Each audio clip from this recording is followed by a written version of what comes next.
You are listening to the Lawyer Stories podcast with host Benny Gold.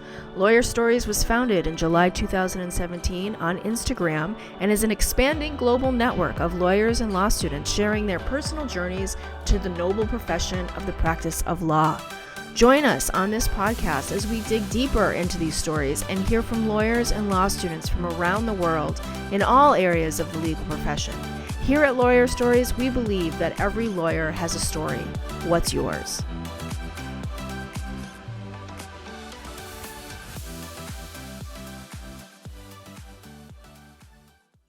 Welcome to the Lawyer Stories podcast with Benny Gold. Today we welcome in Thomas J. Dawson III, JD, MPH, MA, CEO, and founder of TD&P Consulting Incorporated, located in Silver Spring, Maryland, but available to everybody. Tom, how you doing? Good to see you. Thank you. Doing great. That make me want to kiss myself, man. I haven't thought about myself in that way in ages. Wow. There you go. There you All those syllables behind my name might get me in trouble. go. You never know. And it's you do have an interesting story, and there is a lot to your education and to what you're doing now and to the business that you build. First, we want to give a shout out to our friends at Lex Reception. Less admin and more time for you. Switch off your calls knowing that they're going to be covered by our friends at Lex Reception, from answering your calls and messages in real time to appointment scheduling. Your clients are going to receive the care and support they need with Lex. Their legal answering specialists are on hand 24/7, so you're never going to miss a call or a future case. With custom scripting and software that's going to be seamlessly integrated with your current workflow, Lex will make sure every potential client gets fantastic service from the very first call.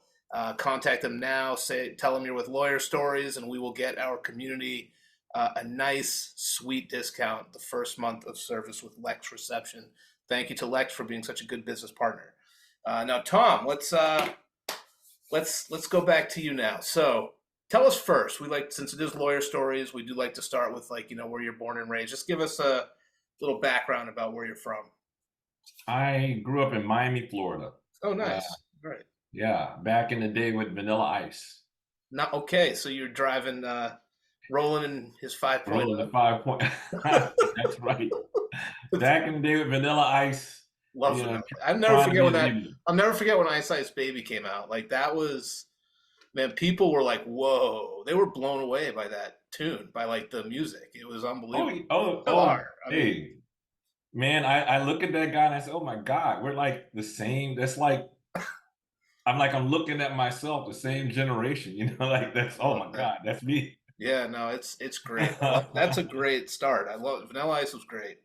So, all right, so you grew up with Vanilla Ice in Miami. That's great. We're having a nice event there. We're looking forward to it. So you attended University of Florida, which is like a great school in Florida. My cousins went there. Master of Arts, PhD in philosophy. You went to GW for your law degree and your MPH, Master of Public Health, and received a Bachelor of Arts from Morehouse College. So, what inspired you to keep going with school? Some people get going with school. I grew up in what's that? Said a lot of good things about me. Some of it I don't know. Seems like some overstatement somewhere in there. But I grew up in a time. I went to school during a time where you're always trying to make your own way, kind of deal. Yep. And when I got started, it was a really bad. I didn't even know it at the time. It was a really bad recession going on. I had no idea about that. So people like me who wanted to go to school and who were doing things unique, like I was doing the philosophy thing. I wanted to get my degree, and I wanted to be a what do they call it? A medical ethicist. Okay, yeah. So I wanted to be a medical ethicist, and at the time, and I didn't finish my doctorate. Everybody keeps saying that because I was writing my doctorate, and then I left and I got the Hill bug, and I came up to Washington, D.C. And once I got during the sort of healthcare reform, I got the bug, and I went back, and after about in the middle of defending this thing, you write a lot and you start defending. I was like, I don't think I want to do this. I think I want to go to Washington. So that's what I ended up doing. and I just said, I'm going to do a 360 because I was serious about the medical ethics thing. And I had a master's and all other kind of stuff. So it wasn't like I was, I had big foundation scholar stuff. People were paying for me to go to school. At that time, they would pay for you to go to school, to give you a place to live. Wow, really? Oh yeah, they used to hook it up for you back in the day. So you had every incentive to go to school. Okay, gotcha. And where I was going at the time, they're actually getting ready to pay for me to go to law school, but I had to go to University of Florida. Okay. So, but in order to keep it was called a McKnight Foundation Fellow. That was what it's called. So that the inspiration was, I like school. I like thinking hard, and I kept coming up with these ideas, man. And I kept saying, look, economics, healthcare, I kept saying, is not really functioning the way everybody's thinking it is. I just kept saying that. So I ran up to DC. I had an opportunity to do a fellowship while I was here in DC for a quick second. And I kind of got the bug. And then I went back to my PhD program. And then after about 6 months or so, I was like, guys, I think I want to leave the program and come up here. So I did. It was a great decision because I ended up working on a lot of good stuff. Yeah, and why law school? I know you said like the McKnight Foundation or whatnot. They wanted you to go to UF. So how did you make that pivot to go to GW? Oh, okay. I mean, I skipped some steps. So I came up here. I left my program at the University of Florida.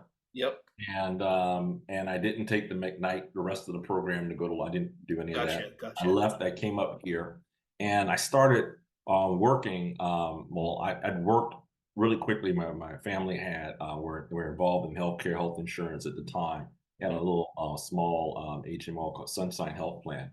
And I got involved with that after I left the program. And really quickly, I said, and I'd already been up to Washington. This is a very complicated story. Bottom line, I get the bug. I come back to Washington. I said, okay, I'm going to go to law school. Before I do that, I started working for GW Health Plan for a second.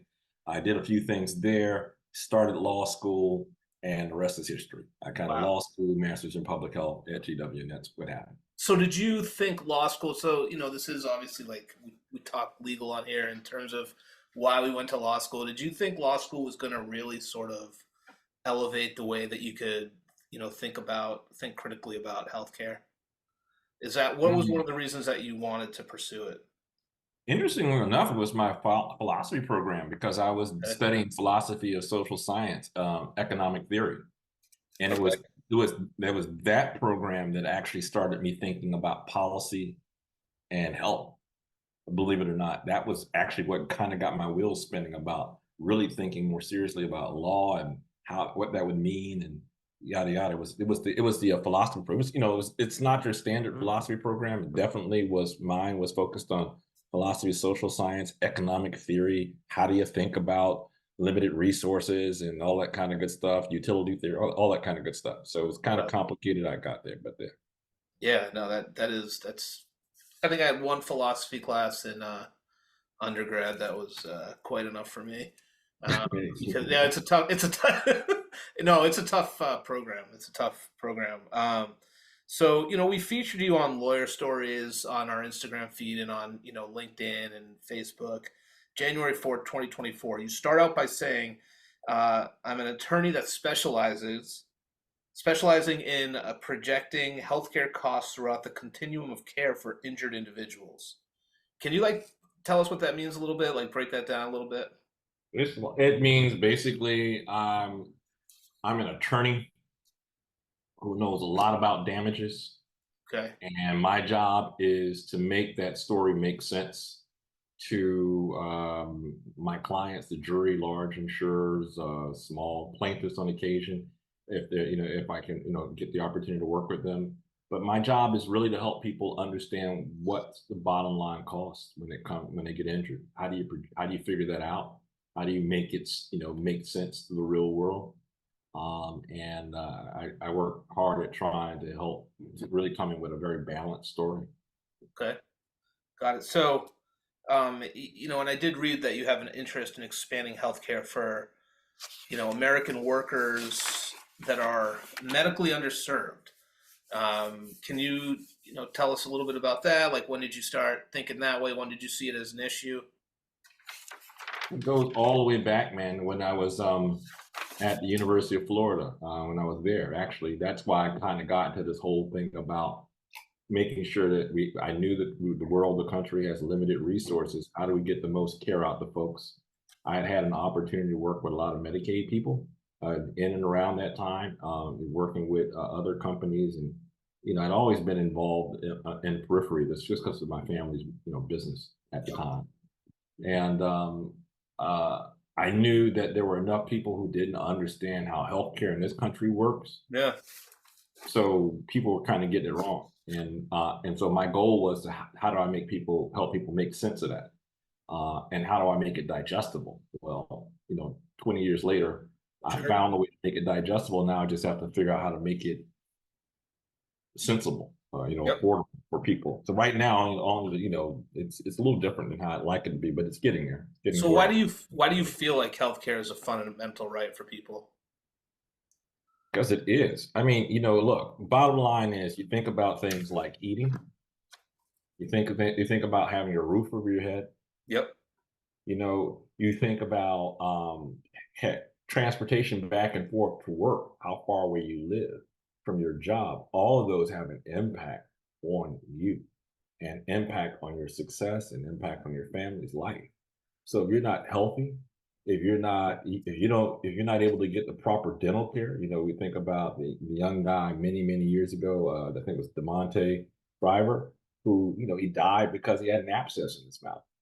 Just basic stuff that people just take for granted. But what starts it all off is that no one knows how much it costs.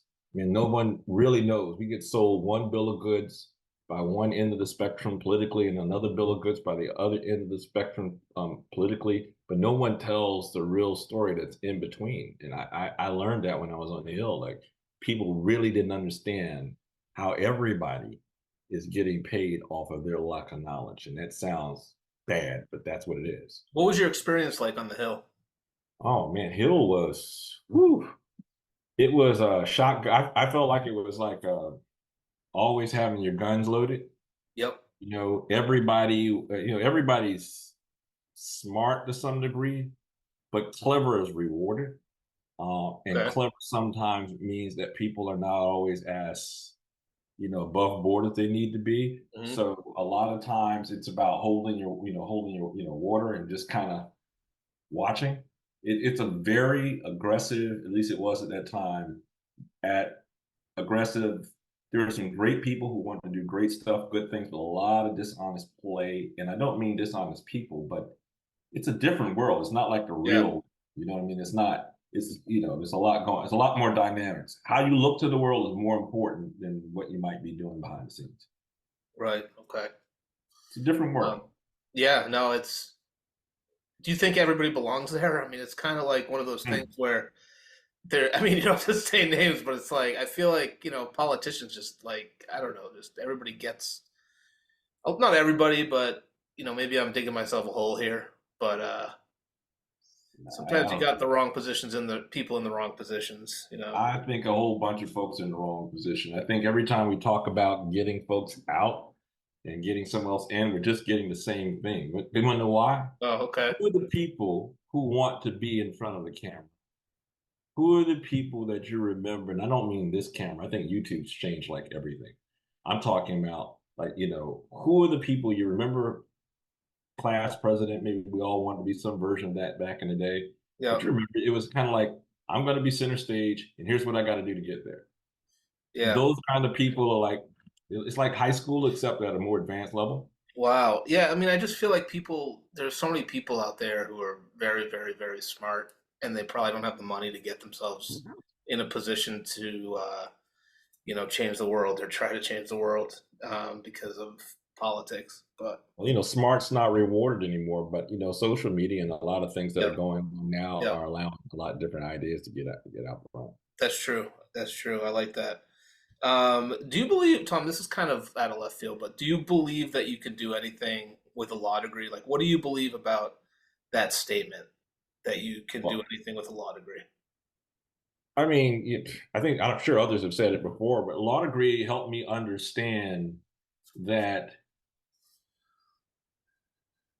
it gave me an advantage in terms of how to frame questions and how to think about what other people are doing. It gave me it gave me an advantage. I think it's given us all an advantage to understand how wide open, in some ways, Wild West this world really is. And that sounds weird from a lawyer to say, but Yep. lawyers played a game that sort of, if there's a gap, they're gonna sort of figure out how to manage that gap in Yep. knowledge, manage that gap, in the scene. That's Right. what it Right. is. So you got two kinds of people. You got people who want to figure out who see the gap and they want to find a way to fill it with something that can help folks. And then you've got other people who see the gap and they want to explain it. At the end of the day, we have to all ask ourselves, who are you? Yeah. Uh, No, it's who are you, man? I mean, that's it. Who are you?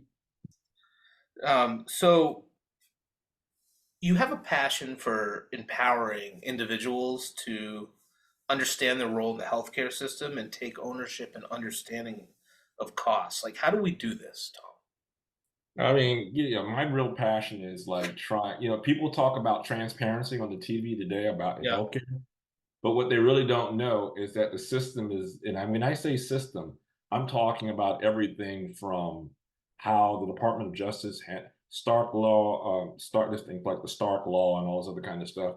You know, the doctors aren't allowed technically to get together and try to become a union. I mean, not that they should or shouldn't. I'm just saying the system's designed in such a way that if you're it's a business. Let's Yeah. back it up. It's a business. It's been a business for over 100 years. Yeah. Yeah. So when you start talking about dismantling a business that's been around for well over 100 years, you're talking about unraveling people who are in positions of power, family money. I mean, pharmacy, forget all of that's biotechnology, all of that those are the same people and families who have been participating in that, including ourselves, benefiting from that for a very long time. So Right. Right. if I'm answering your question, for me, the idea is how do I help people sort of figure out how to get to position themselves so that they can not be taken advantage of, or at Right. least have the information they need. And that's kind of, and that's why I see myself as doing some of that on a Yeah. I mean, regular. it is. It's very difficult, like insurance and medicine, like to figure all that out for somebody who, first of all, doesn't want to do all the reading when it comes to, all the notes and everything that about a policy. But so I think it is a complicated subject for a lot of people. So let's move on to TDMP Consulting. Like, tell us a little bit about it.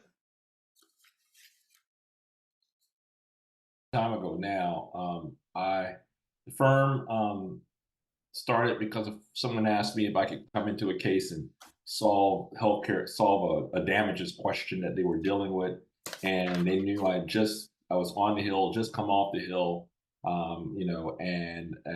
knew I had been involved in a lot of policy stuff that had been going on. Could I address the issue? They thought, oh, it has to be very simple. And I said, it's not that simple. They asked me for about half a year, and I said, okay, I'll work on a couple of cases with you. And so TD&P came about primarily in that situation where someone asked me to help them solve this problem of figuring out the cost of care for an individual who had been harmed. That's it.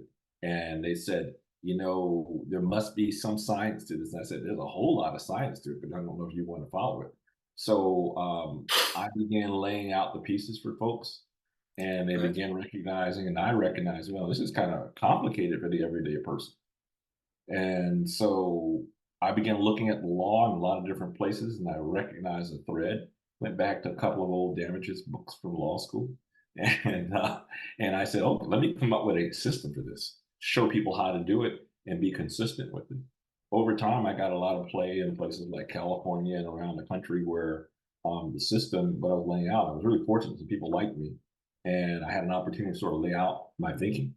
And at the end of the day, it came up with a consistent way of predicting damages every single time for any case using sort of standard economic tools in relationship to the law. And the law and the economic tools were following one another piece by piece by piece. As we get, I began by collecting big data like when nobody was collecting big data. So you can imagine me in a room with like spreadsheets stacked up to here, trying to. So okay, so you're looking enough data here, and then if you put the policy around the data, because healthcare is artificial, it's all out. Healthcare is completely artificial. But if you understand the artificiality, you can begin to really figure out costs and stuff. So that's what we began doing. And no one else wanted to do it because it was so doggone hard. So I thought it was a fun project, and I had some really nice people around me who work with me, a lot of them. Some who are still with me today, 10 years later or whatever. And we've grown, and data has become even more available. Policy's still hard. Put the two together, you get results that people can use. Now it's time to simplify all that, because we got AI, got this, that, and the other. I am on the approach of putting that data into people's hands where they can find out for themselves almost instantly what their costs are going to be in their life, no matter what time they are. Anytime something happens, they need to know.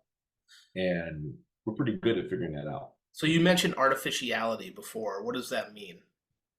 It means that the healthcare market is not a real market in the traditional sense we think of markets. Okay. It's got a lot of rules. It's got a lot, there's no such thing as going out there and thinking, oh yeah, Joe Pharmacy or Joe doctor can raise their rates to this, or there are a lot of rules, a whole lot of rules. And if you push one button, then another one's gonna go up, go down. It's a lot of rules in there, man. So it's artificial. It's not one to one. People think, oh no, just tell me what it is. The reason you'll never have anybody tell you what their prices really are is because no one wants to have a disadvantage against the other company that's competing with them. Right. And they all like profit. Sure. Yeah, of course. So you were talking about the people that you were getting this methodology to. Like, who are your clients at TD&P? Our clients tend to be hospitals, insurance companies, law firms who hire us. We do get on one side of our business, we get a decent side of plaintiff work, but most of it on this other side seems to be, like I said, hospital insurers. When doctors get sued, they call us. They usually get sued for an awful lot. A lot of, believe it or not, a lot of products folks, like, car firms, people who sell cars. I mean, think of any of the big car companies out there. Yeah. Okay. You probably work with all of them. Oh, wow. Okay. You would probably work with all of them. So tell me how it works. Something happens, they give you a call, they say, hey, Tom, can you help us out with it? I'll give you an example. I'll give you an example. There was a case a few years back. This is not a car case, but I think it's better for me not to use a car case. Okay. So this is a case where there was a big explosion at a ice skating rink or something like that. And we were called in to figure out, these people are dealing with some serious burn injuries. Can you guys figure out what they're going to cost? Burn injuries are very expensive to deal with. So somebody need to understand how much were the nurses going to cost this person for the rest of their life, persons, how much was it going, and the list just goes on and on and on. So when I think about the car cases, I guess I can say, let's talk about Yugo. Let's say if Yugo was a client. Yugo gets a case, seatbelt didn't work in the Yugo. They get sued for $26 million or $30 million. The individual is a paraplegic as a result. So somebody wants to know, well, I want 26, I want $30 million just for that, just for the dealing with the economic damage, not the pain and suffering, just the economic. Is it really going to, there are rules supposedly in states, about how to deal with that. Right. But, so the plaintiff's attorney can put up any money, any amount they want to, for the most part. It's the job of in this particular, on the defense side, to figure out how much it really is. Before if you said 26 million, they just say, okay. Right. But after a while, when you keep seeing 26 million, it has an impact across the entire healthcare spectrum. Okay. It's not just that one case. It's got a crazy ripple effect. So Gotcha. So you come in and you use like a formula to figure out what it's going to be, really.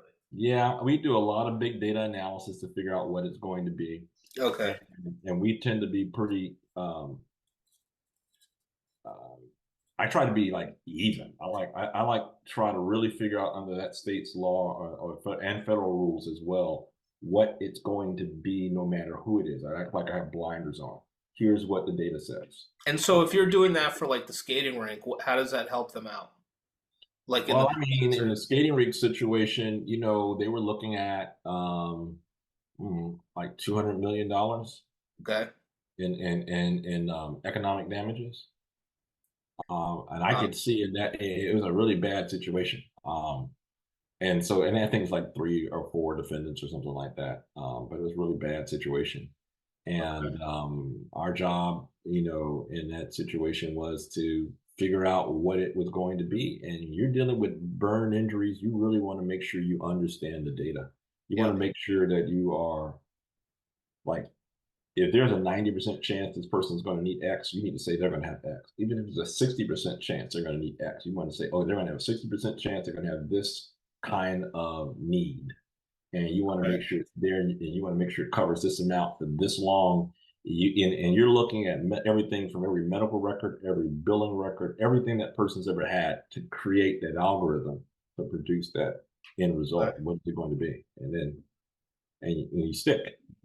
So this is about future economic damages. You're trying to predict what it's going to Yep. be. Okay. You're trying to predict it. So tell us about being acknowledged at the appellate court level for introducing a robust methodology to calculate reasonable value for future medical expenses. We got pretty lucky in a couple of cases. We got lucky out in California. I wouldn't say lucky because I've done a lot of advising for folks. And back in the day when attorneys don't like to give people like me credit, so they would take, the credit. But in that case, I got lucky because some folks were really kind to me. And I had an opportunity to actually stand, on my work and be behind the scenes a little bit. So we were involved in a case it's called Cuevas now, and I think I was mentioned, but mentioned was a good enough thing. And in that case, it was about settling out how you calculate damages, future medical damages, and I was involved in that, and it's kind of set sort of the tone because California leads the way. It kind of set the tone for pretty much what the rest of Yeah. the country does in terms of how. And I was a part of a lot of smart people, but that methodology for calculating damages is the one I had been using for about a good little while.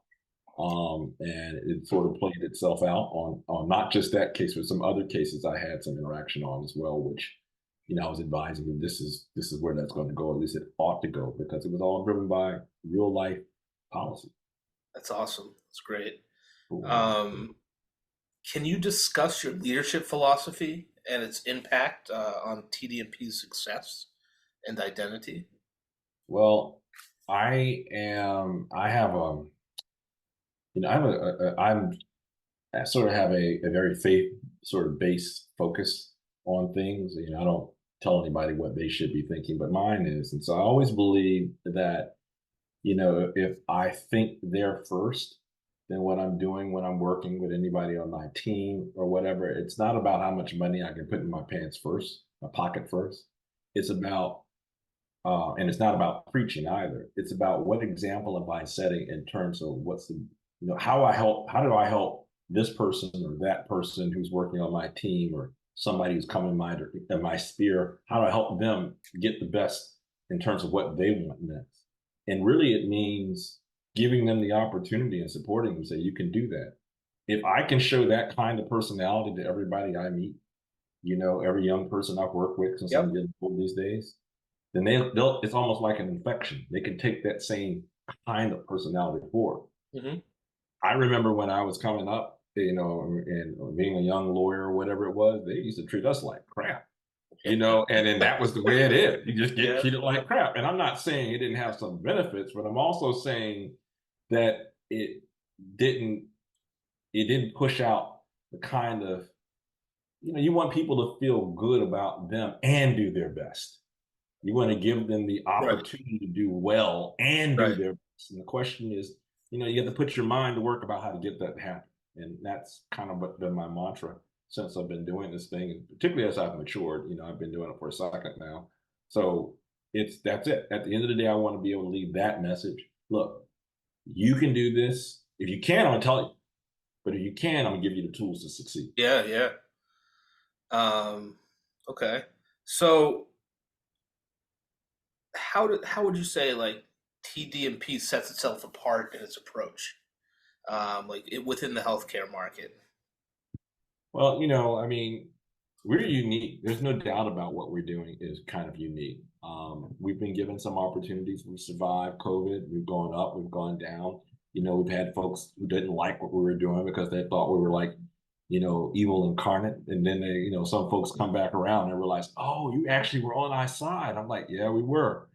But you can't say that. You just realize that if you're talking about things that are hard enough to understand, it takes and you know where policy is going because you were with the people who wrote it 10 years ago to happen now.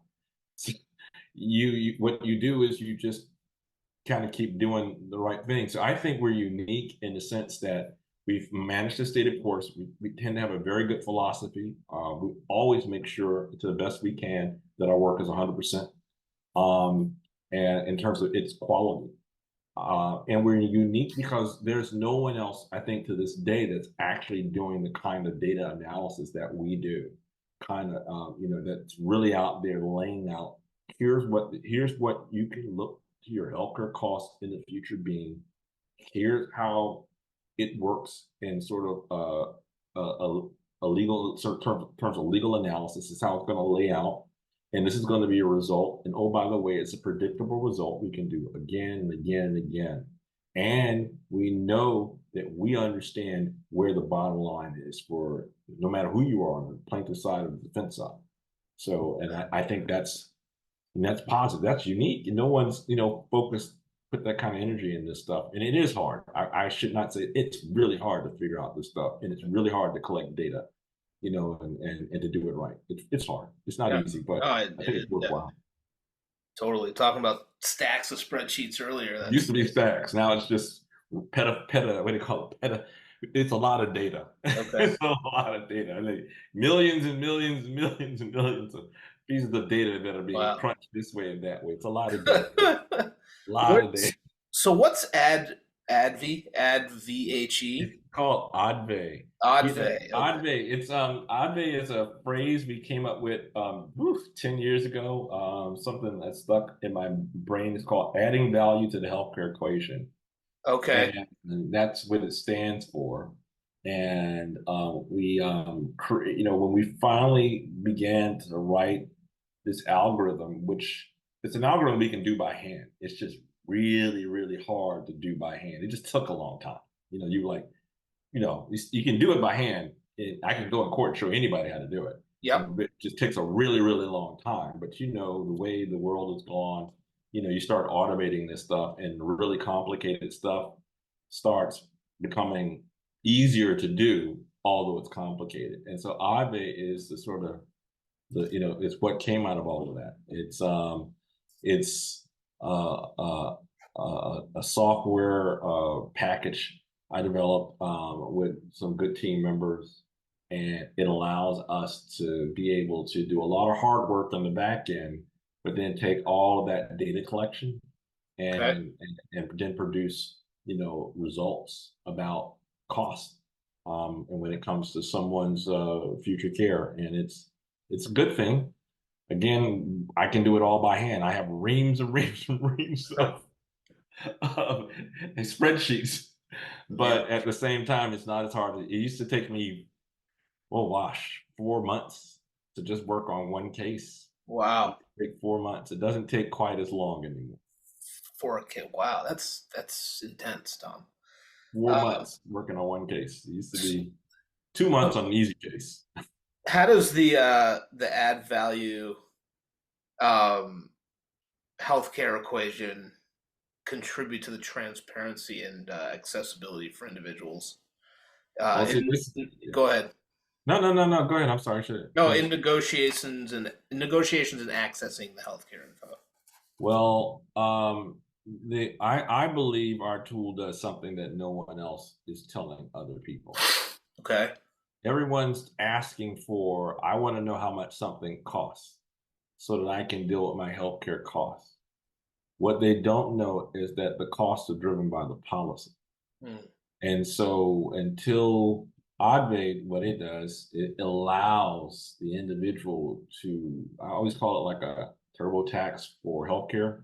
Yep. You know, I can give you how much money you make and I can give you your W-2s and everything else, but at the end of the day, you and I both know that that's not what you're going to pay. You're going to pay whatever the government tells you you're going to pay based on what?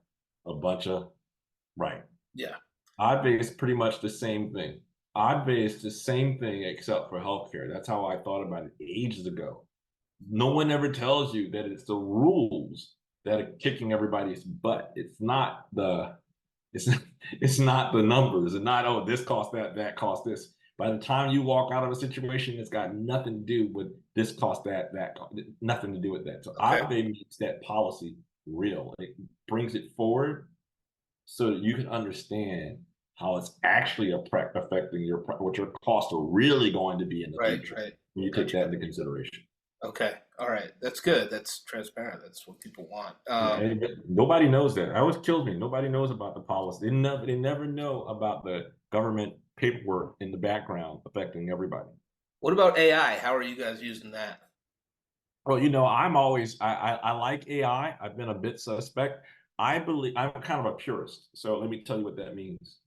So when it comes to the algorithm, particularly when you're going into court, you need Yep. to be able to do things that people can see.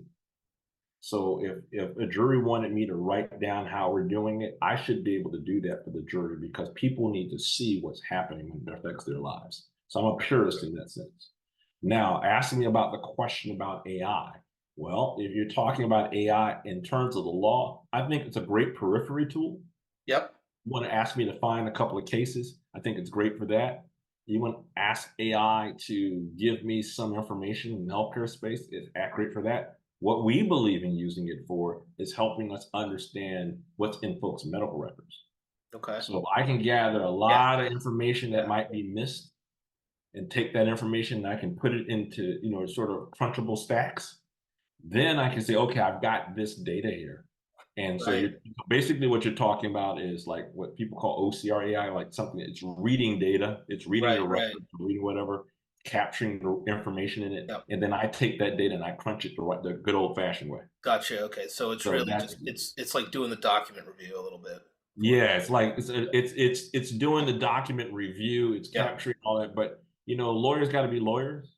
Yep. Damages people got to be damages people, whatever we are. We got to do the hard work, not because AI can't do it better, but because people need to feel comfortable with us.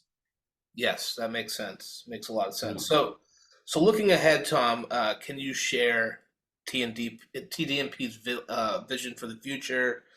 Any plans for growth or initiatives, yeah, technology? I'm trying to get what we're doing now in everyone's hands. I'm actually trying to find ways, like we've come up with some pretty clever ways to put things on in a person's phone or whatever. I'm trying to find interesting ways to help people begin to do this stuff for themselves. Hmm. I'll give you an example. one of the one of the things I've been asked about could we go outside of the healthcare space? And one of the places that people suffering like right now is that when they get discharged from the hospital and after a couple of days, the hospital's not worried about them anymore, but they don't have a clear sense of what their costs are going to be when they're harmed, when they've been injured Right, or right. whatever it is. And these are the kinds of things that have kind of always bothered me. And they certainly bother me more that people are just sent home and they don't know, forget about I want to be transferred. I don't know what my costs are going to, if I need a nurse, if I needed this, I need to Right. be able to find how do I deal with that? I haven't been sued. That's So right. I'm trying to Yeah. find a way to get that kind of information in hands where they can just leave and say, here's what your cost going to be. You've been injured or you left the hospital just because you had a stroke or whatever. Now, this is going to show you based on who you are personally, what you can expect in the future and how you can deal with that from a cost basis. Wow. That's my goal. And that's what we've been working on in the Wow. background. That's like so far ahead. I feel like, than what people are used to, probably. I mean, it's just things are just moving so fast. That's how I feel. Oh, well. To be able to do that.